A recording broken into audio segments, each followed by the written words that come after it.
여호수아서 22장 10절로 34절입니다.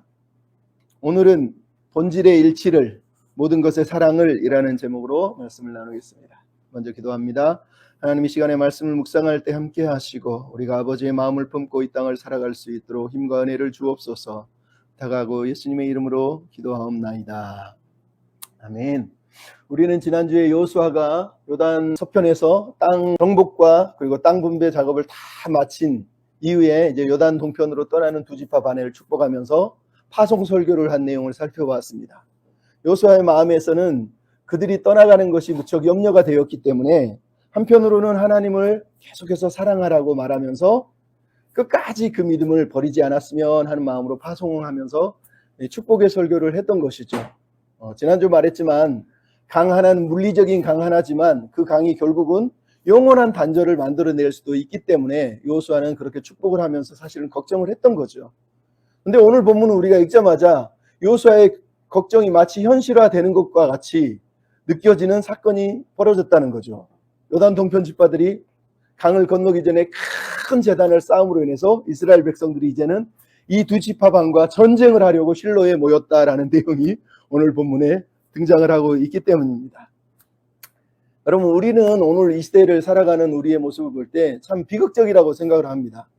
왜냐하면 전 세계가 요즘 다 극으로 몸살을 앓잖아요. 그러다 보니 진영이 나눠져서 서로 싸웁니다.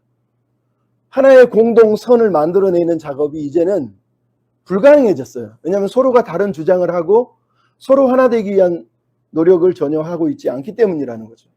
그런데 이 문제가 단지 세계적인 문제가 아니라 기독교 안에서도 그대로 버젓이 일어나고 있다는 거죠. 교회 안에서도 진영이 나눠져서 한쪽은 보수, 한쪽은 진보, 이런 식으로 지금 싸우고 있다는 거예요. 근데 재밌는 건 이 진영을 위해서 진리를 훼손하고 진리를 왜곡하면서 그러면서 자기들만이 진리를 가지고 있다고 외치면서 갈등하고 분열을 하고 있는 시대가 되었다는 거예요. 슬픈 거죠. 서로 마치 영원히 기차 레일이 만날 수 없는 것처럼 두 레일이 그냥 끝까지 가버리는 것처럼 두 진영은 전혀 하나 되기 위한 노력도 하지 않고 대화도 나누고 있지 않다는 게 비극입니다. 우리 일상은 어떻습니까? 사소하거나 아니면 때로는 크나큰 어떤 오해나 갈등 때문에 서로가 대화하지 않습니다. 그냥 서로가 등을 돌리고 다시는 우리는 보지 말자 이러면서 적을 지고 그냥 살아가는 모습들, 그 안에서 상처받고 신음하고 살아가는 모습들이 우리 안에 버젓이 남아있다는 거예요. 얼마나 안타깝습니까? 여호수아의 오늘 본문에 나오는 이 문제나 오늘 우리가 겪는 이 문제들은 그 갈등이나 그 오해들을 본문은 해결하려고 하는데 우리는 해결하려고 하지 않는다는 그런 안타까움이 있는 거죠. 이런 갈등들을 우리가 어떻게 해결할 수 있을까요? 참 어렵다고 생각합니다. 특별히 교회가 진영 싸움을 하고 있는 모습을 볼 때 너무 힘들다는 거죠. 그럼에도 불구하고 우리는 예수님이 균형적인 대답을 주신 게 하나 있죠. 뭐라 그러죠? 우리는 뱀처럼 지혜롭고 비둘기처럼 순결해야 한다는 거예요. 즉 어떤 상황에 처했을 때 그 상황에 신중하고 세심하게 대처하면서도 동시에 복음의 순수성은 지켜내는 그런 지혜가 필요하다는 거예요. 그러니까 우리가 갈등이나 오해나 이런 현실의 삶에 있을 때 우리가 할 수 있는 것은 진리에 대해서는 헌신하고 또 분별력을 가지고 대하면서 동시에 은혜 안에서 관대함과 사랑을 가지고 대하는 그런 지혜로운 삶의 태도가 필요하다라는 것이죠. 그럼 17세기에 이탈리아의 대주교였던 도미니스라고 하는 사람이 이런 얘기를 했습니다. 본질에는 일치를, 비본질에는 자유를, 그리고 모든 것에는 사랑을 이라고 하는 것을 외쳤습니다. 20세기의 가장 유명한 사상가이고 설교자인 존 스토트가 바로 이 명제를 가지고 기독교가 현대 세계에서 참된 기독교의 모습을 보여주기 위해서 필요한 것이 바로 이거라고 그랬어요. 본질에는 일치를, 비본질적인 것에 대해서는 자유를, 그리고 모든 것에는 사랑을 가지고 대해야 된다, 이렇게 얘기를 한 거죠. 그럼 오늘 본문에 나오고 있는 이야기가 어떤 면에서는 바로 그런 모습을 보여주고 있다는 거예요. 왜냐하면 전쟁으로 인해서 서로가 서로를 죽일 수밖에 없는 비극적인 상황까지 이르렀다는 걸 우리가 알 수 있잖아요. 근데 우리가 마지막 읽은 내용을 보면 그들이 화해했고 갈등은 해소되었고 서로가 즐겁게 하나님을 찬양하면서 헤어졌다라고 성경이 우리한테 들려주고 있기 때문입니다. 어떻게 이런 화해의 영성을 이들이 지금 보여주고 있는 겁니까? 그것은 그들이 본질에 대해서는 충실했지만 그럼에도 불구하고 그 모든 것에 대해서는 사랑으로 대했다는 걸 성경이 우리에게 들려주고 있기 때문이에요. 그럼 오늘 본문 22장은 지난주에도 얘기했지만 언약 백성의 정체성에 대한 얘기를 하는 겁니다. 그래서 우리가 3장 4장이 요단강을 건너면서 12돌 기념돌을 세우는 사건을 기억합니다. 그리고 19장부터 24장 사이에 중간에 있는 22장은 이제 거꾸로 요단강을 건너면서 건너기 전에 큰 돌제단을 세웠다는 얘기를 우리한테 또 들려주고 있는 거예요. 이 두 이야기는 그들이 쌓은 돌들이 모두 강을 건너면서 무언가를 기억하기 위해서 쌓았다는 것을 우리한테 강조를 하고 있는 겁니다. 그리고 두 돌들은 동일하게 또 후손들을 위해서 쌓았다라고 성경이 우리한테 얘기를 하고 있다는 거예요. 그러면 이 두 돌, 12돌과 그리고 여기 큰 제단이 하고 있는 본질적인 목적이 무엇입니까? 여호수아 4장을 보면 이렇게 얘기해요. 12돌을 쌓은 이유를 가리켜서 여호수아 4장 24절은 너희 자손들이 하나님을 경외하게 하려고 이 12돌을 쌓은 거야. 하나님 우리를 요단을 건너가게 하신 이유를 이 12돌로 자녀들에게 교육하려고 만들었다고 얘기를 합니다. 오늘 본문도 우리가 보면 25절 보면 뭐라고 나옵니까? 24절 25절의 내용을 보면 우리가 이 제단을 쌓은 이유는 너희가 우리 자손이 여호와를 경외하기를 그치게 할까 하여서 이 제단을 쌓았다라고 얘기를 하고 있는 거예요. 즉 둘 다 목적이 뭐라는 겁니까? 하나님의 백성의 정체성에 대한 것을 얘기하는 거예요. 누가 언약 백성이냐, 누가 하나님의 백성이냐를 규정하는 기준이 뭐라는 겁니까? 여호수아 4장이나 여호수아 22장 25절은 동일하게 예배라고 얘기하는 거예요. 즉 하나님을 경외하는 것. 언약 백성은 혈통이나 지역이나 신분으로 결정되는 것이 아니라 하나님을 예배하는 사람들, 즉 예배로 결정된다라고 오늘 본문이 우리한테 말을 하고 있는 겁니다. 여기서 말하는 예배는 그저 우리가 예배를 드리면 되지라는 뜻으로 말하고 있는 것이 아니에요. 교회만 나오면 되지, 뭐 나 구원 받았는데 이런 의미로 지금 말하고 있는 게 아니란 말이죠. 하나님의 백성됨은 진정한 예배를 통해서 우리가 하나님의 백성으로 형성되고 삶을 예배를 통해서 그 예배가 실천되어짐을 통해서 우리가 더 성숙한 존재로 하나님이 기뻐하는 그리스찬으로 살아가는, 변화되어지는, 그것을 기대하면서 나아가는 것이 바로 이 하나님의 백성됨의 핵심에 예배가 있다는 것을 강조하는 거예요. 그런데 여러분 우리가 삶 속에 예배자로 살아가는 것 쉽습니까? 쉽지 않습니다. 거기에는 힘겨운 분투가 필요하다는 거예요. 오늘 본문을 보면 그들이 얼마나 힘겹게 지금 하나 되기 위해서 하나님의 백성됨을 확인하고 정체성을 확인하는 작업을 하고 있는지를 우리가 보게 되지 않습니까? 에베소서 4장 2절 3절 4절의 내용이 뭡니까? 너희는 모든 겸손과 온유로 하고 오래 참음으로 사랑 가운데 서로 용납하여서 평안에 매는 줄로 성령이 하나 되게 하신 것을 힘써 지키라 이렇게 얘기합니다. 여러분 우리 예수 믿는데 예수 안에 다 하나 아닙니까? 근데도 성경은 뭐라고 그래요? 하나 되기 위해서 우리는 힘써야 된대요. 어떻게 힘쓰라고요? 모든 겸손, 온유, 오래 참음, 사랑, 용납, 평안. 그럼 이게 다 고린도전서 13장에 나오는 사랑장에 사랑을 풀어서 설명한 내용이고 갈라디아서 6장에 성령의 열매가 바로 이 모든 내용이에요. 근데 이 앞에 뭐가 써 있어요? 제가 강조했잖아요. 모든이에요. 그러니까 우리가 하나 되기 위해서 모든 것을 동원해야 된다. 모든 겸손, 그냥 겸손도 아니에요. 모든 겸손, 모든 오래 참음, 모든 온유함, 모든 사랑의 용납함, 모든 평안이라고 지금 말하는 거예요. 이 말은 우리가 하나님 백성 되는 것, 아니면 우리가 하나 되는 것이 저절로 이루어지는 것이 아니라 정말로 모든 것을 쏟아서 힘쓰고 애쓸 때에만, 사랑의 수고를 할 때만 가능한 것이다라고 성경이 우리한테 들려주고 있는 거예요. 그러니까 오늘 본문을 통해서 우리는 이 갈등을 넘어 하나 되기 위해서 갖추어야 될 사랑의 수고와 화해의 영성을 오늘 본문이 우리한테 사실은 들려주고 있는 거고, 우리는 이것들을 통해서 우리가 살아가면서 지금 아니면 앞으로 당할 갈등이나 오해나 여러 가지 삶의 위기들을 대처할 수 있는 화해의 레슨을 오늘 우리가 배워야 된다라고 생각을 합니다.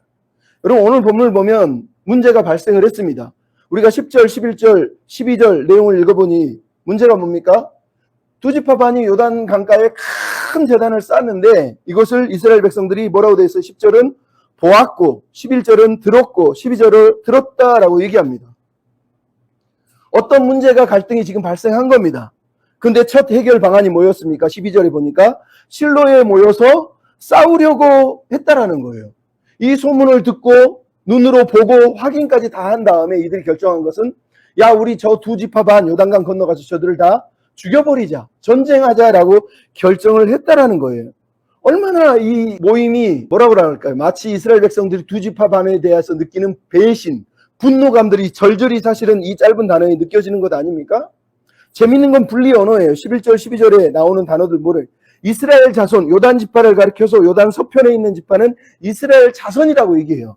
근데 나머지 세 지파는 그냥 르우벤, 갓, 므낫세, 반 지파라고 이렇게 불러버리고 있다는 거예요. 즉 너희는 이스라엘 자손이 아닐 수도 있다라는 것을 전제로 지금 이 이야기가 진행된다는 거죠. 여러분, 이들이 마주한 갈등의 원인이 뭐였습니까? 소문이었어요. 근데 그 소문이 가짜였습니까? 진짜였습니까? 사실이었다는 거예요. 팩트예요. 왜냐하면 그들이 얼마나 크게 세웠으면 그들이 다 본 거예요. 그리고 나중에 10명을 파송할 때도 그 제단을 보고 나서 요단강을 건너 길르앗 땅으로 이 파견단이 떠나게 된단 말이에요. 그러니까 두 지파 반이 요단 가에다가 큰 제단을 세운 것은 말 그대로 팩트예요. 그러니까 그들은 그냥 소문으로만 들은 게 아니라 눈으로도 다 본 사실이라는 것을 성경이 말하는 겁니다. 여러분, 누군가가 누군가에게 실망이나 배신감을 느꼈을 때, 그리고 그것이 사실이었을 때 보이는 반응은 보통 뭡니까? 분노하거나 절규하는 거예요. 왜? 사실이잖아. 사실인데 내가 뭐 잘못한 거 있어? 저놈이 잘못한 건데. 이거란 말이죠. 근데 여러분, 어떤 것이 사실이라 해도 무조건 갈라서거나 죽이려고 달려드는 성급한 모습은 결코 성숙한 신앙인의 표시는 아니에요. 우리가 이미 아까도 얘기했지만 사랑은 오래 참는 거예요. 항상 사랑은 앞에 뭐가 나와요? 오래 참는 거예요. 성내지 않는 거예요. 그리고 진리와 함께 기뻐하기 위해서 애쓰는 거예요. 수고하는 거예요. 그게 성숙한 신앙인이에요. 그래서 어떤 사안에 대해서 무조건 수용하지도 않지만 그렇다고 무조건 선을 긋지도 않는다는 거예요. 오늘 보면 이스라엘 백성들이 탁월한 점이 뭡니까? 바로 13절, 14절에 그들이 해결책을 모색하고 있다는 거예요. 두 번째 방안을 제시했다는 거예요. 즉, 막 백성들이 야, 저놈들 죽이러 가자, 전쟁하러 가자 그럴 때 지도자인 여호수아가 아니야. 그 전에 먼저 우리가 할 일이 있어. 제사장 비느하스와 그 다음에 회중의 10명의 지도자들을 뽑아서 이 사람들 11명을 파견하기로 결정을 했다는 거예요. 참 놀랍지 않습니까? 이 파견의 이유가 뭡니까? 그냥 갈등 때문에, 오해 때문에, 아니면 그게 사실일지라도 그것 때문에 서로가 죽이고 갈라서는 것을 여호수아는 막고 싶었다는 거예요. 그래서 이 11명을 보내면서 뭐를 한 거예요? 사실은 분별을 위한 조사를 하고 있다는 것을 오늘 우리가 보게 되는 겁니다. 그러니까 우리는 보통 상대방의 해명을 들어보지도 않고 이건 사실이니까 그리고 그냥 딱 선을 그어버리지 않습니까? 그게 판단하는 거예요. 근데 오늘 본문에 나오는 이 사람들은 뭐라고 했어요? 여호수아가 지도하에 비록 그것이 사실이었고 내가 오해로 느끼고 있지만 그럼에도 불구하고 일단은 분별력 있게 신중하게 조사를 먼저 시작해보자라고 11명을 파견했다라고 얘기를 하는 겁니다. 여러분, 오늘 본문이 지금 하고 있는 게 그겁니다. 그것이 설령 사실이어도 일단은 저 사람들의 얘기는 들어본 게 없잖아요. 그냥 내가 눈으로 봤고 귀로 들었고 그것 전부는 그냥 사실일 뿐인데 저 사람이 왜 그랬는지에 대해서는 들은 게 없는 거예요. 오늘 본문도 바로 그 얘기를 하고 있는 겁니다. 그래서 여호수아는 이 11명을 보내면서 그게 아직 오해인지 아닌지는 모르는 상황이지만 그럼에도 조사를 해보자라고 보냈다는 것을 우리한테 말하고 있지 않습니까? 근데 이 15절부터 20절에 나오는 이들의 언어 속에도 뚜렷한 분리의 언어가 등장을 하고 있어요. 16절, 19절을 주도하는 게 뭡니까? 너희와 우리. 또 하나는 두 지파 반 너희. 그리고 우리는 여호와의 온 회중, 이스라엘 온 회중이라고 얘기해요. 그리고 19절 보면 여호와의 소유주와 너희의 소유주를 또 나누고 있다는 걸 알 수 있어요. 이만큼 이스라엘 사람들이 지금 분노하고 있고 오해 때문에 아니면 갈등 때문에 아파하는 것을 이 언어들 속에서 다 들여보내주고 있는 겁니다. 이들이 말하는 질문을 15절부터 20절에 쭉 여러분 아까 읽었지만 살펴보십시오. 그들의 격앙된 분위기 속에서 쏟아내고 있는 비판적인 추궁과 책망 그리고 정죄처럼 느껴지는 언어들이 이 본문 속에 그대로 다 등장을 하고 있어요. 근데 여러분 그렇다고 해서 우리가 이들이 막 분노하고 있으니 이거는 잘못된 거야 라고 함부로 판단할 수도 없어요. 왜냐하면 이들이 분노하는 이유를 오는 본문은 우리한테 들려주고 있기 때문이에요. 왜 분노하는지도 우리는 알아야 되는 거예요. 그래서 오늘 본문의 저자는 요단 동편에 있는 두 지파 반이 제단을 쌓은 이유에 대해서 듣기 전에 먼저 요단 서편의 사람들이 왜 분노하고 있는지를 우리로 듣게 하고 있는 겁니다. 왜냐하면 분노를 통해서 그들의 분노가 설득력이 있는지를 먼저 들어야 되고, 그 다음에 나중에 저쪽 두 지파가 해명을 할 때 두 지파 반의 해명이 정말로 정당한 해명이고 의미 있는 해명인지를 듣도록 하기 위해서 저자는 의도적으로 이 긴 이야기, 우리가 사실 안 들어도 되거든요. 이런 막 시끄러운 이야기 아닙니까? 근데 먼저 이스라엘 쪽의 이야기를 듣게 하고 그 다음에 반대편의 이야기를 듣게 하고 있는 게 이 성경의 내용이란 말이죠. 오늘 우리가 살면서 갈등할 때 문제를 일으키는 이유는 딱 하나예요. 갈등을 심화시키는 거예요. 왜 심화시킵니까? 하나는 대안도 없고 경청도 하지 않는 비난을 쏟아내는 거예요. 대안도 제시하지 않고 경청하지도 않아요. 그 사람들에서 그냥 내 입장에서만 막 쏟아내고 끝나는 거예요. 또 하나는 분노는 하는데 그 분노가 설득력이 없어요. 어떤 논리도 없어요. 그냥 넌 싫어, 내 마음에 안 들어, 그래서 막 분노하는 겁니다. 그게 요즘 우리 한국교회나 한국사회의 진영 논리의 모습 그대로 아닙니까? 근데 여러분, 오늘 본문에 나오는 이 이스라엘이 갈등을 해결하는 방법을 보면 대안도 제시하고 있고 들으려고 경청하는 자세도 있고 그들이 하는 분노가 설득력도 있다는 것을 우리에게 말을 하고 있다는 거예요. 여러분, 이게 중요한 거죠. 그러면 오늘 본문에 이들이 조사하는 질문은 신중하고 절제된 언어로 핵심을 지금 던지고 있는 걸 알 수 있어요. 16절은 뭐라 그럽니까? 너희들 제단 쌓은 거 하나님께 반역하려는 거 아니야? 18절은 뭐라고 하죠? 하나님께 반역하면, 배신하면, 여호와를 따르지 않으려고 하면 하나님의 진노가 임할 거야 라고 이렇게 먼저 너희들 혹시 배신한 것 아니냐 라고 따지고 물어봅니다. 그리고 나서 그냥 끝냅니까? 대안을 제시합니다. 19절은 뭐라 그러죠? 그곳이 깨끗하지 않으면 여호와의 소유지인 이곳으로 와서 우리가 땅을 나눠줄 테니까 여기서 살자, 이렇게 얘기합니다. 두 번째는 하나님과 우리를 거역하지 말라고 20절에 말을 하고 있습니다. 여러분, 이 대화 속에 드러난 분노와 그리고 비판의 이유, 무엇이었다고 사실은 말하고 있는 겁니까? 16절, 19절은 각기 얘기하죠. 다른 제단을 쌓는 것은 우상숭배고 하나님께 반역하는 행위다라는 거예요. 그것 때문에 이들이 지금 분노하고 있는 겁니다. 단지 사람이 싫어서가 아니라 그들이 쌓은 제단의 성격 때문에 분노를 하고 있는 겁니다. 뿐만 아니라 18절, 19절은 걱정하죠. 왜? 제단 쌓는 죄가 두 지파 반 요단 동편에만 진노가 임하는 것이 아니라 이스라엘 전체에 하나님이 진노할 것이라고 하는 그 두려움 때문이다라고 이들의 분노의 이유를 설명을 하고 있는 겁니다. 여러분, 근데 이 분노의 이유를 설명할 때 근거들이 등장하죠. 17절은 뭐라 그러죠? 부활의 죄가 등장을 합니다. 부활의 죄가 뭡니까? 저번에도 얘기했죠. 민수기 25장에 보면 이스라엘 백성이 광야 생활 마지막 끝나는 지점에서 모압 평지에 서 있는데 모압 여인들에게 유혹을 받아서 이스라엘 백성들이 우상 숭배를 하고 바알 부올의 죄를 짓는 일이 벌어져요. 그것 때문에 수많은 사람들이 죽었단 말이죠. 그것을 오늘 본문이 얘기를 하는 거예요. 하나님의 은혜를 저버리고 우상에게 절하고 우상 숭배에 참여하는 행위, 이 제단 쌓는 것이 그런 행위가 아니냐라고 하는 두려움 때문이었다라고 얘기하는 거예요. 특별히 16절에 나오는 거역하다라고 하는 단어는 배반하다라는 뜻이에요. 근데 민수기 31장 16절에 보면 바알 부올의 제 우상 숭배를 뭐라고 그러냐? 하나님을 거역했고 배반했다라고 규정을 한단 말이에요. 그러니까 똑같은 단어를 사실 쓰고 있는 겁니다. 두 번째는 뭐라고 그러죠? 18절에 보면 광야 세대의 죄를 지금 언급하고 있어요. 하나님을 따르지 않는 것을 배역했다라고 오늘 본문이 쓰고 있는데 18절에 이 배역이라는 단어가 민수기 14장 9절에 딱 한 번 나오는 단어예요. 10명의 정탐꾼과 이스라엘이 하나님을 거부하고 애굽으로 돌아가려고 했을 때 쓰는 단어가 이 배역하다라고 하는 18절의 단어인 거예요. 그러니까 10명의 정탐꾼처럼 너희들이 지금 하나님을 버리고 애굽으로 가듯이 세상으로 가려는 것 아니냐라고 하는 그런 근거를 제시하고 있는 겁니다. 그리고 마지막이 20절에 나오고 있는 거 뭐예요? 아간의 죄에 대해서 말을 하고 있습니다. 아간의 죄가 뭡니까? 16절에 써있는 아까 얘기한 거역하다라고 하는 배반하라는 단어가 여호수아 7장 1절에 아간의 죄를 총칭해서 말할 때 쓰는 단어예요. 하나님께 배신하고 하나님께 반역하는 죄를, 물건을 훔쳤는데 그것을 하나님께 반역했다고 성경이 말하고 있단 말이죠. 그리고 이스라엘 백성들이 지금 말하고 있는 이 분노의 이유들은 다 뭐예요? 근거도 없고 이유도 없고 설득력도 없이 그냥 막 분노하는 겁니까? 아니라는 거죠. 이미 그들이 겪었던 과거의 일로 인해서 지금 분노하고 있는 겁니다. 근데 여러분, 이것들이 제단을 쌓는 것과 무슨 상관이 있습니까? 우리는 신명기 12장을 보면 하나님이 이스라엘 백성을 가나안 땅에 들어가게 한 다음에 한 곳에 성소를 정하고 거기서만 제단을 쌓고 예배하게 하고 다른 곳에는 제단을 쌓지 말라고 하는 신명기의 규정이 있다는 걸 성경이 우리한테 들려주는 거예요.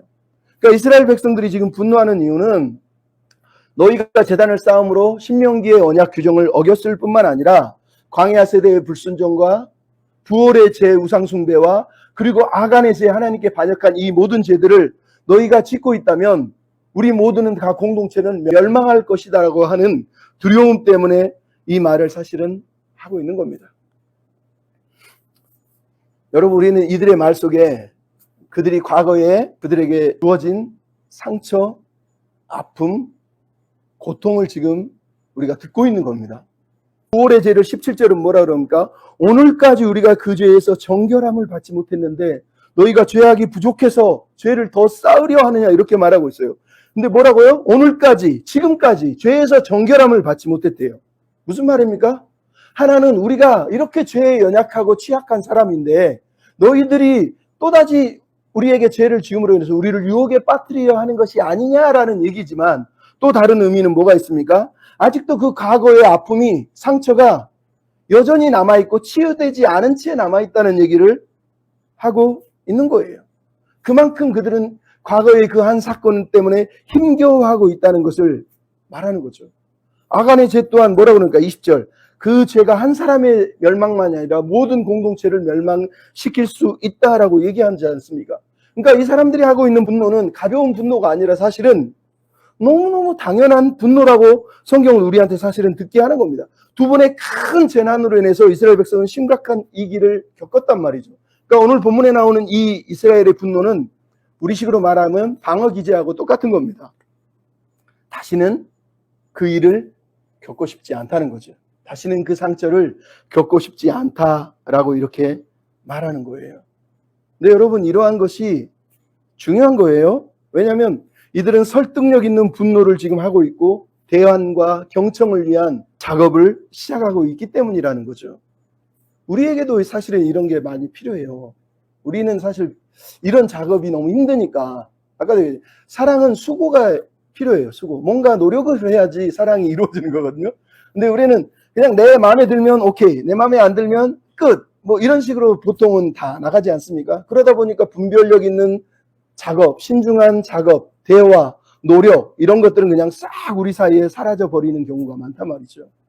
근데 오늘 본문이 말하는 건 과거의 상처와 아픔이 그것 때문에 우리가 분노할 수도 있지만 그것 때문에 우리가 분열로 치닫는 건 하나님이 기뻐하지 않는다는 거. 오히려 과거의 상처와 아픔이 우리를 도울 수도 있고 구원할 수도 있다는 걸 오늘 성경이 우리한테 들려주고 있는 거예요. 그러면 한강 작가가 노벨 문학상을 받으면서 수상 강연에서 했던 말이 그거 아닙니까? 소년이 온다에서도 강조하는 내용이 그거란 말이죠. 원래는 5.18 희생자들을 추모하고 그들을 돕기 위해서 소설을 쓰는 작업을 시작했다는 거예요. 그러면서 현재가 과거를 어떻게 도울 수 있을까? 살아있는 우리가 저들을 어떻게 도울 수 있을까? 왜냐하면 5.18의 희생자들이 너무 많은 모욕을 당하니까 한강은 소설을 쓰면서 그들을 돕고 싶었다는 거예요. 근데 그 작업을 다 끝나면서 느낀 게 그게 아니라 과거가 오늘을 돕고 있더라는 거예요. 그 죽은 자들이 오늘 살아있는 우리를 돕고 있더라는 거예요. 여러분, 오늘 본문의 얘기가 바로 그거 아닙니까? 이 조사행위 분별력 있게 신중하게 대화하면서 설득하면서 분노는 하고 있지만 서로를 위해 애쓰는 이 모임을 통해서 현재를 과거가 돕고 있는 거예요. 여러분, 우리 알잖아요. 내란의 밤에 막 국민들이 국회로 달려간 이유가 뭐예요? 이미 그 전에 서울의 봄이라고 하는 영화가 상영됐었고 사람들이 계엄에 대해서 얼마나 그 계엄이 위험한지를 다 알고 있는 상황에서 이 일이 터지니까 사람들이 그냥 국회로 막 우르르 몰려간 거 아니에요? 그 과거가 현재를 도와준 거예요. 오늘 본문도 마찬가지입니다. 비록 그들이 과거 때문에 분노는 하고 있지만 그 분노가 그냥 분노가 아니라 현재를 돕기 위한, 현재를 산 자들을 돕기 위한 분노였다고 오늘 본문이 말하는 거예요. 여러분, 21절로 29절은 이제 침묵하고 있던 두 지파반이 왜 제단을 쌓는지에 대해서 얘기합니다. 근데 이들의 목소리를 들어보면 그들이 얼마나 억울해하는지 알 수 있어요. 한글로는 느껴지지 않지만 히브리어 원문을 보면 히브리어 언어들이 무척 급하고 뚝뚝뚝 말들이 끊어져요. 그리고 똑같은 말이 계속해서 반복되고 있다는 거예요. 왜냐하면 이들이 극도로 불안하고 흥분되어 있으면서도 너무 억울해서 그 마음을 막 쏟아내기 때문에 이 단어들이 히브리어로 보면은 막 급하고 막 빠르고 뭔가 반복되고 막 이런 표현들이 그대로 등장을 하는 겁니다. 근데 내용을 보면 이렇죠. 첫째는 그 비난들에 대해서 강하게 부정을 합니다. 22절은 뭐라 그러죠? 전능하신 자 하나님 여호와, 전능하신 하나님 여호와가 다 아신다는 거예요. 여러분 이게 무슨 말입니까? 하나님을 증인으로 세우면서 자기들의 결백을 주장하고 있는 겁니다. 근데 왜 하나님이 증인이 되죠? 사실은 이 언약의 주체는 이스라엘 백성이 아니라 하나님이라는 거예요. 그래서 얘기하는 거예요. 우리는 하나님 앞에서, 언약의 주인이신 하나님 앞에서 그 언약을 우리는 배반하지 않았다라고 언약의 당사자인 하나님을 거론하고 있는 거예요. 특히 전능하신 하나님이라는 강조를 2번이나 하잖아요. 모든 것을 아시는 전능하신 하나님 앞에서 우리는 떳떳하다는 거예요. 만약 우리가 하나님이 봤을 때 죄를 찾았다면 우리는 친히 벌하셔도 된다라고 22절, 23절 구원하지 마십시오, 우리를 벌하십시오라고 얘기할 정도니 얼마나 이들이 지금 자기들의 결백을 강력하게 주장하고 있는지를 보여주고 있는 겁니다. 나가서 그들이 그렇게 결백만 주장했습니까? 그 의도와 동기를 말하면서 이 갈등을 해소하기 위한 노력을 지금 하고 있어요. 그 전까지는 눈으로 보고 귀로만 들었던 제단에 그 왜 제단을 쌓았을까에 대해서 이제 그들의 마음의 동기를 듣는 시간이 오늘 본문에 나오고 있는 거예요. 만약 이 마음의 동기까지 듣지 못했다면 그냥 불상사로 전쟁으로 끝났을 겁니다. 근데 이들은 마음의 동기를 듣기 위한 작업까지 했기 때문에 불상사가 아니라 화해가 일어난 거예요. 그럼 24절은 뭐라 그럽니까? 우리가 목적이 있어서 주의하고 이같이 생각하기를 이라고 말하고 있어요. 여러분 이 단어들이 하는 말이 뭡니까? 그들의 행동이 순간적인 감정이 훅 올라와서 갑자기 혼자 그냥 필 받아서 그런 것이 아니라 계속 생각해보고 숙고해 본 끝에 그들이 제단을 쌓았다라고 얘기를 하는 거예요. 그러면서 제단을 쌓은 이유를 뭐라 그럽니까? 24절은 요단 서편 사람들 우리 보고 너 우리와 무슨 상관이 있냐는 거예요. 우리와 무슨 상관이 있냐고 말하는 게 아니라 24절은 뭐라 그럽니까? 이스라엘 하나님 여호와와 무슨 상관이 있느냐고 얘기한다는 거예요. 25절에 또 뭐라 그럽니까? 요단 경계로 인해서 너희에게 분깃이 없으니 여호와의 경외하기를 그치게 할까 했다라고 얘기하고 있는 거예요. 여러분 이 2가지 모두 강조하는 게 뭐예요? 이 사람들이 제단을 쌓은 이유가 뭐라는 거예요? 여호와에게서 멀어지는 것, 하나님으로부터 분리되는 것이 두려워서 제단을 쌓았다고 얘기를 하고 있는 거예요. 그럼 얼마나 놀라운 단어입니까? 그럼 이 2지파반이 전쟁을 끝내고 수많은 재물을 가지고 지금 요단강을 건너서 자기 가족들에게 금유 환영하고 있는 거예요.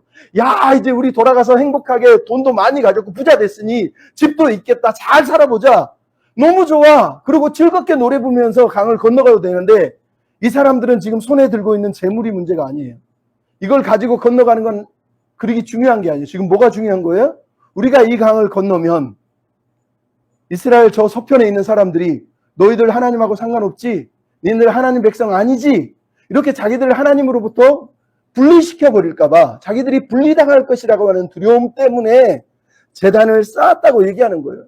여러분 얼마나 놀라운 신앙입니까? 돈도 있고 가진 것도 있고 재물도 다 있는데 그것이 그들의 인생을 끌고 가지 않았다는 거예요. 그들을 끌고 가는 건 하나님을 예배하고 싶고 하나님의 백성으로 살고 싶은 그것을 놓지 않으려고 하는 노력을 했다고 얘기하는 거예요. 자기만이 아니라 자기 후손들까지도 이 믿음으로 살아야 되는데 이 강 하나 때문에 그 분리가 일어나는 것을 그들은 원하지 않았다고 얘기하는 거예요. 그래서 여러분 26절 29절의 내용이 뭡니까? 이 제단은 성소의 제단처럼 제사를 드리려고 번제를 드리려고 화목제를 드리려고 만든 제단이 아니다. 우상 숭배하려고 만든 제단이 아니다라고 강력하게 얘기하는 거예요. 여러분 그 증거가 뭡니까? 첫째는 제단의 위치예요. 여러분 이 사람들이 제단을 어디에 쌓았습니까? 11절에 보면 약속의 땅 요단강, 즉 요단강 서편에 쌓았다는 거예요. 이들은 강 건너서 요단강 동편으로 가는데 정말 그들이 제단을 쌓고 예배를 드리고 싶었으면 요단강 동편 강을 건너자마자 거기다가 쌓아야 되는 거 아니에요? 근데 요단강 서편에 쌓았다는 건 뭐예요? 아니 그러면 제사 드리러 올 때마다 요단강을 건너가지고 요단강 건너서 거기다가 제사를 드리겠다는 의도겠어요? 절대 아니라는 거예요. 즉 이 제단의 위치 자체가 그들은 제사를 드리려고 이 제단을 만들 게 아니라는 것을 그대로 우리한테 들려주고 있는 거예요. 그러니까 소문으로나 눈으로 확인한 사실은 팩트예요. 제단을 쌓은 건 맞단 말이죠. 하지만 그들이 제사를 드리려고 한 것이 아니라는 것 또한 너무너무 명확해진 거예요. 두 번째는 뭐라고 그래요? 27절, 28절에 우리 서로에게 요단 동편과 요단 서편 모두에게 증거가 되게 하려고 했다는 거예요. 여기서 말하는 증거가 된다는 게 뭐예요? 우리도 하나님의 백성이야. 우리도 하나님을 예배하는 이론이야 라는 걸 확증하기 위해서 이 증거 제단을 쌓았다라고 얘기하는 겁니다. 그 가운데 27절 정중앙에 이 사람들의 해명의 핵심이 나와 있죠. 27절에 뭐라 그러죠? 우리는 여호와를 섬기는 것, 그것을 위해서 오늘 얼마나 애쓰고 있는지를 알아달라는 거예요. 즉 우리는 요단 동편에 있지만 여기서 다른 제사를 드리거나 다른 예배를 드리지 않을 것이고 우리는 오직 요단 서편에 있는 그 제단에서만 하나님께 번제와 화목제와 소제를 드리려고 한 것이지 다른 의도는 없었습니다라고 지금 얘기하는 거예요. 즉 다시 얘기하면 이 제단이 뭐라는 거예요? 우리는 하나님만 섬기겠다는 결단으로 이 제단을 요단 서편에 있는 이 강가에다 세운 겁니다 라고 얘기를 한 겁니다. 그러니까 이들의 목적은 지금 해명 속에서 핵심이 뭐예요? 우리는 하나님만 섬기고 싶어요. 우리는 하나님께 붙어 있고 싶어요 라고 하는 여호수아가 강조했던 그 말을 이들은 사실은 실천하고 있었다는 얘기를 하는 겁니다. 그래서 뭐라 그러죠? 바로 이어서 이 제단을 뭐라 그러죠? 여호와의 제단의 모형이었다는 거예요. 모형. 여러분 요단 서편에는 실로의 제단이 있지만 요단 동편에는 제단이 없습니다. 만들면 안 돼요. 그 당시 사진도 없고 동영상도 없고 똑같은 제단을 볼 수도 없어요. 그러니까 이들이 머리를 쓴 거예요. 고민하다가 강 건너편에서 볼 수 있게 요단 강가의 언덕 좀 높은 곳에다가 큰 제단을 쌓아서 요단 동편에서 그 제단을 볼 수 있게 모형을 만들었다고, 똑같은 모형을 본따서 만들었다고 말하고 있는 거죠. 그러니까 여러분 이 사람들이 이 제단을 쌓은 본심이 뭐라는 겁니까? 우리가 하나님의 언약 백성이면 우리도 하나님을 사랑하고 있음을, 우리가 얼마나 하나님을 사랑하는지를 제발 잊지 말아달라는 의미로 이 제단을 쌓았다고 얘기하는 거예요. 그러니까 이 사람들은 얼마나 여호와 하나님을 경외하며 살고 싶었는지, 얼마나 하나님을 사모했는지를 이 제단을 통해서 사실은 드러내고 있었다는 거예요. 여호수아 4장의 12돌이 이스라엘 백성들에게 하나님 경외하기를 가르친 것처럼 이 오늘 본문의 큰 제단은 요단 동편의 사람들에게 너희들 하나님 경외하기를 잊어버리면 안 되라는 걸 강조하기 위해서 자기들이 쌓은 제단이다라고 우리한테 말씀을 하고 있는 겁니다. 여러분 그래서 이 본문이 말하는 거예요. 누가 하나님의 백성입니까? 혈통으로? 지역으로? 신분으로? 아니라는 거예요. 하나님의 백성의 정체성은 딱 하나로 규정된다는 거. 뭐 바른 예배. 하나님만 예배하고 하나님만 섬기는 것으로 하나님의 백성이 세워진다는 걸 오늘 본문이 우리한테 강조를 하는 겁니다. 그래서 이 사람들이 이 제단을 쌓은 거예요. 여러분 신의 악단이라고 최근에 영화가 개봉이 돼서 제가 한번 얘기한 적이 있는데 거기에 재밌는 대사가 하나 나와요. 박교순이라고 하는 사람이 보위부 간부인데 예수 믿는 사람을 막 쫓아다니면서 찾아내는 사람인데 가짜 악단을 만들다 보니까 자기가 어느새 하나님을 믿는 어머니의 신앙을 가지고 있다는 걸 느끼게 돼요. 그러면서 막 갈등을 하면서 이 악단을, 예수 믿는 사람들을 도와주는 일이 벌어지는데 영화 끝나기 전에 무슨 대사가 나오냐면 태영호 씨라고 하는 분이 이제 거기에 지휘자인데 이 사람 옆에 찾아와서 이렇게 가만히 앉아서 얘기합니다. 옛날에 사도 바울이라는 사람이 있었는데 처음에는 예수를 핍박하다가 나중에는 예수님을 믿었습니다. 막 이런 얘기를 하면서 이 사람한테 박시우가 그 박교순인데 이렇게 얘기합니다. 몸과 머리는 당과 수령을 따르지만 마음은 예수님을 따르디요. 이렇게 얘기합니다. 무슨 얘기하는지 알죠? 오늘 본문이 어떤 면에서 그와 비슷한 거예요. 강을 떠남으로 인해서 뭔지 모르는 분리를 겪지만 그들의 마음은 여전히 우리는 하나님을 믿고 있습니다. 하나님만 사모하고 있습니다. 라는 것을, 즉 자기들의 신앙을 붙들기 위해서 이 제단을 쌓았다라고 우리한테 말하고 있는 거예요. 여러분 그래서 말하는 겁니다. 우리가 하나 되기 위한 작업은 쉬운 게 아니에요. 하지만 해명을 듣기 전까지는 판단하면 안 되는 거예요. 옛날에 공효진하고 하정우가 나온 영화 러브 픽션이라고 하는 영화가 있었는데 거기에 보면 제가 좋아하는 주제 문장이 나오는데 뭐라고 돼 있냐면 우리는 평생 오해를 해명하며 산다, 이런 단어가 나와요. 제가 깜짝 놀랐는데 사실 그게 우리 모습이거든요. 왜냐하면 우리는 사실 남의 해명을 들어보지도 않고 또 우리가 해명하고 싶은데 남들이 들어주지도 않아요. 그래서 우린 평생 내 자신을 해명하면서 살아요. 그냥 난 그런 게 아니었어. 나는 그런 의도가 아니었어. 제발 들어줘. 이렇게 말한다는 거예요. 근데 수많은 사람들이 남의 얘기를 들어보지도 않고 경청하지도 않고 내가 보고 들은 것만 가지고 딱 판단하고 결정하고 빠이빠이 하고 끝내버린다는 거예요. 그러니까 우리 삶에 얼마나 많은 우리가 포기해버린 그 화해의 시간들, 갈등을 해소할 수 있는 시간들이 우리가 그냥 다 던져버리고 포기한 시간들이 많냐는 거예요. 그게 우리의 슬픔인 거예요. 그러니까 우리가 평생 해명하면서 살아가야 된다는 게 참 마음이 아프지만, 오늘 본문의 이 이스라엘 백성들은 서로 마주했고 서로 대화했고 그로 인해서 갈등이 해소됐다는 걸 성경이 우리한테 말합니다. 그래서 오늘 본문에 이 사람들은 너무너무 기뻐하고 너무너무 행복했어요. 얼마나 감사합니까? 30절은 11명의 지도자들이 이들의 해명을 듣고 나서 그런 거였어 하면서 듣기에 너무 좋았다라고 얘기합니다. 그리고 나서 바로 이어서 뭐라 그러죠? 31절은 비느하스가 이들을 축복하면서 우리 중에 하나님 여호와가 함께 계시는구나 라고 이렇게 얘기합니다. 여러분, 하나님이 함께 계셨다는 뜻이 뭡니까? 하나님의 은혜가 여기 있었다는 거예요. 하나님의 은혜로 우리는 나누어지지 않고 하나가 됐을 뿐만 아니라 너희들이 정말로 하나님의 백성의 일원이라는 것을 보여주고 싶은 거구나. 하나님을 사랑하기 위해서 그렇게 했다는 것을 이 사람들이 지금 깨닫고 비느하스가 이들을 축복하고 있는 겁니다. 그리고 요단 서편으로 떠나서 보고했다라고 얘기하고 33절은 뭐라고 그러죠? 온 이스라엘 백성이 함께 또 즐거워하고 하나님을 찬양했다 이렇게 얘기하고 있는 거죠. 여러분, 비느하스와 10명의 정탐꾼들의 보고를 우리가 지금 듣고 있는 거예요. 처음 10명의 정탐꾼들은 악평을 하고 하나님께 불순종하고 이스라엘을 갈라놓는 분열의 존재들로 등장을 해서 이스라엘이 심각한 진노를 맞이하지 않았습니까? 근데 오늘 본문 비느하스와 더불어 함께 간 10명의 정탐꾼이 사실은 이 정탐꾼들은 뭐를 하고 있는 거예요? 돌아가서 하나님의 은혜가 있고 저들이 우리와 함께하고 하나님의 백성이다 라고 하는 선한 보고를 함을 통해서 모든 백성이 기뻐하고 모든 백성이 함께 하나님을 찬양하고 있는 것을 오늘 우리가 보고 있는 거예요. 그럼 갈등을 해결하는 길은 싸우는 게 아니에요.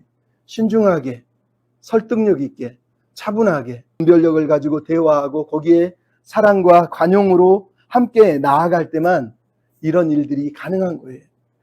여러분, 가장 중요한 게 뭡니까? 오늘 보면 마지막 절에 루벤 자손, 갓 자손이 그들이 쌓은 제단에 이름을 붙였다는 거예요. 여기에 에드라고 써있는 엣이라고 하는 단어는 히브리 원문에는 없어요. 그러니까 무슨 얘기냐면 원래 원문을 읽으면 루벤 자손과 갓 자손이 그 제단을 우리 사이에 이 제단은 여호와께서 하나님이 되시는 증거라라고 불렀다는 얘기예요. 근데 이 증거라는 단어를 앞에다 뚝 띄워가지고 이 증거라는 단어가 엣이거든요. 그래서 엣이라고 불렀다고 지금 써놓은 것 뿐이에요. 실제로 그들이 엣이라고 부른 게 아니라 하나님이 우리와 함께 하시고 하나님이 우리의 하나님이 되시는 증거다라고 이 제단을 불렀다는 거예요. 여러분, 이게 중요한 겁니다. 왜냐하면 제단은 물건인데 여기 에드라고 하는 엣이라고 하는 단어는 증거, 증언, 증인이라고 하는 단어예요. 보통은 증인이라고 쓰입니다. 그래서 증인이라고 하는 단어는 사물에 잘 붙이지 않아요. 근데 여호수아 24장 27절을 보면 나중에 여호수아가 큰 돌기둥을 세우고 그것을 하나님이 우리와 함께 하시는 증거야 라고 거기다 증인이라는 단어를 또 쓰거든요. 그러니까 오늘 본문에 나오는 이 단어가 증인, 증거라는 뜻이에요. 그러니까 그들은 루벤, 갓, 므낫세 반지파는 자기들의 신앙의 고백을 이 제단에 했다는 거예요. 이게 증거라는 거예요. 이 제단은 루벤 자손, 갓 자손, 므낫세 자손이 하나님을 얼마나 사랑하는지 증거고 하나님을 사모하기 위해서 얼마나 힘쓰고 있는지 보여주는 증거다라고 우리한테 말하고 있는 겁니다. 여러분, 여러분에게도 말하고 우리한테도 말하는 거. 그럼 여러분에게는 증거가 있습니까? 여러분, 오늘 본문이 말하는 증거를 우리가 크게 생각할 필요가 없습니다. 우리는 우리 서로를 위해서 그리고 자기 자신을 위해서 이 두 지파 반이 했던 것처럼 우리 믿음의 증거들을 날마다 붙들고 살아야 돼요. 왜냐하면 이 증거단은 서로의 약속을 위한 것뿐만 아니라 내 자신이 그 믿음에서 떠나지 않기 위해서 내가 나를 붙들려고 하는 증거단이거든요. 그게 바로 이 제단인 거예요. 그러니까 여러분, 우리가 살면서 예배를 드리는 건 한편으로는 하나님의 백성이 되기 위한 한편에 나를 붙드는 증거이기도 하지만 여러분이 매 순간 살면서 기도하거나 책을 읽거나 독서를 하거나 아니면 영화를 보거나 드라마를 볼 때마다 앉아서 무언가를 할 때마다 내가 하나님의 백성이지. 하나님은 이럴 때 어떤 생각이 드실까? 하나님은 이런 걸 어떻게 생각하실까? 예수님은 어떤 마음이실까? 매 순간 여러분들이 여러분의 믿음의 증거들을 붙들고 살아야 돼요. 책을 읽으면서 그냥 읽은 게 아니라 여기 하나님 마음이 이런 게 있네. 드라마를 보고 영화를 보면서 하나님은 예수님은 여기서 이런 말씀을 하고 싶으신가 보네?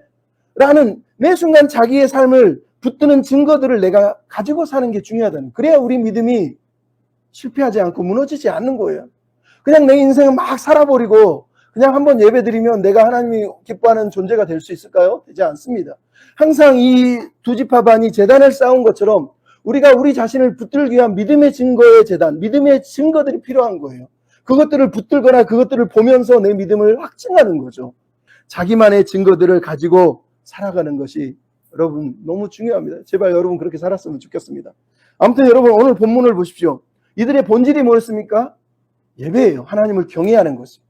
두 사람들이 갈등했지만 결국은 본질에서는 하나가 됐다는 걸 확인한 거예요. 아, 우리도 하나님을 경외하고 저 사람들도 하나님을 경외하는구나.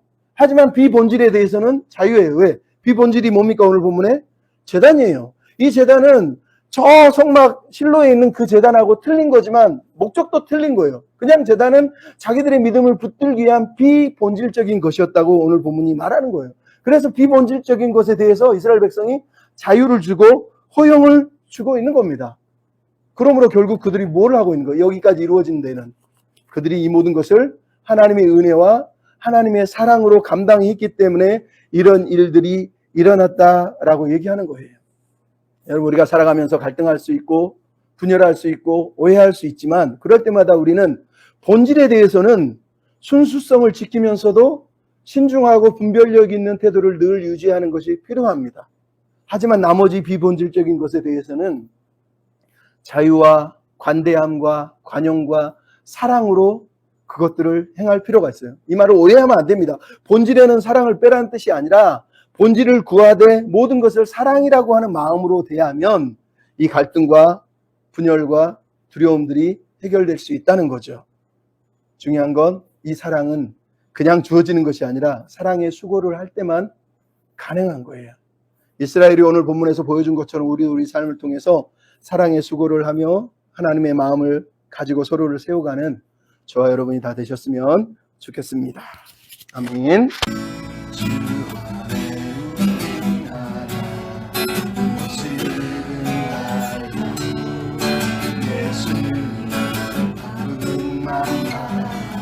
사랑과 선행으로 서로를 따스함으로 보듬어가리.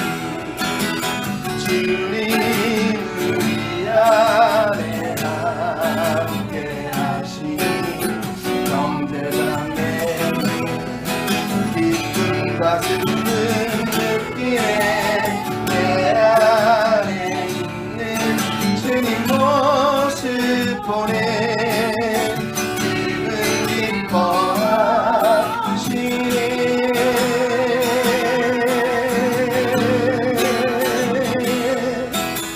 주님 우리 통해 대가시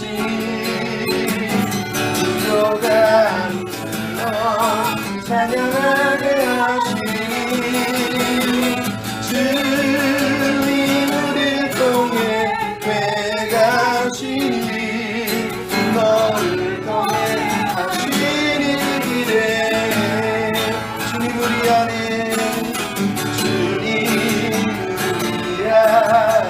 함께 하시니 형제자매 기쁨과 슬픔을 느끼네.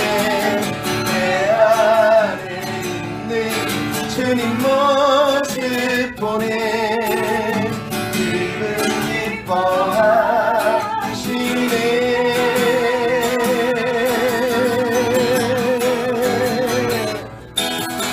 주님 우리 통해 대가시니 구조가 이슬로 찬양하게 하시니. 주님 우리 통해 대가시니 너를 통해